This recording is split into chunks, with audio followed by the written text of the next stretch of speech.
Welcome po sa Lantaw TV at gusto ko lang i-share itong trolley na nabili ko sa Shopee sa halagang 489 pesos.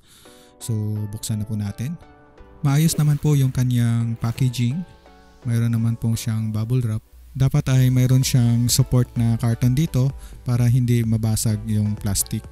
Binili ko yung trolley na ito kasi nahihirapan ako magdala ng aking mga gamit. So ito po siya. So made of plastic po at saka ito aluminum. Yung kanyang gulong ay mayroong rubber na manipis pero plastic po ito. Yan, plastic po at saka mayroong yung kanyang gulong is manipis na goma. At saka dito parang hindi siya durable, no? Parang mababasag to. Okay naman yung trolley na ito basta ingatan nyo lang. Yung kanyang sukat na haba ay nasa 17.1 at saka yung kanyang width 9.1 at saka tumitimbang lang ito ng 1.5 kilos.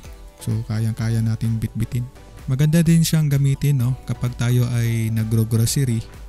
So hindi na po tayo kailangan ng cart, no. Ito na yung gagamitin natin. At saka mayroon siyang tali, stretchable or elastic rope.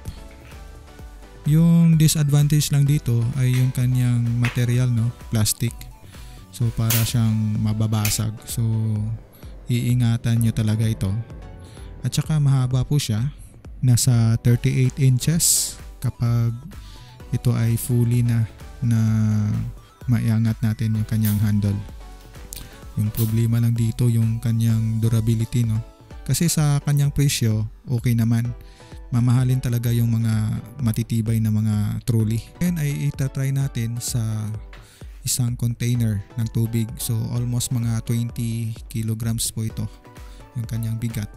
So okay naman siyang gamitin at saka hindi naman po kayo mahihirapan. Pero ingatan nyo lang kasi baka mabali or mabasag yung kanyang plastic.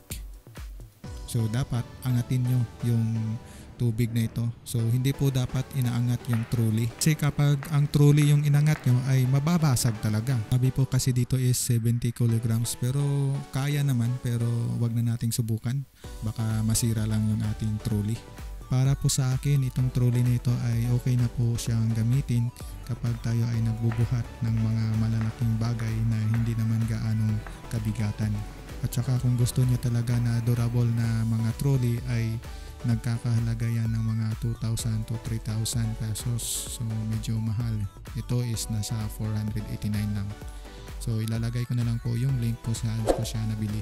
Maraming salamat po. Ito po yung Lantaw TV at i-click nyo lang po yung subscribe para sa mga bagong product review natin.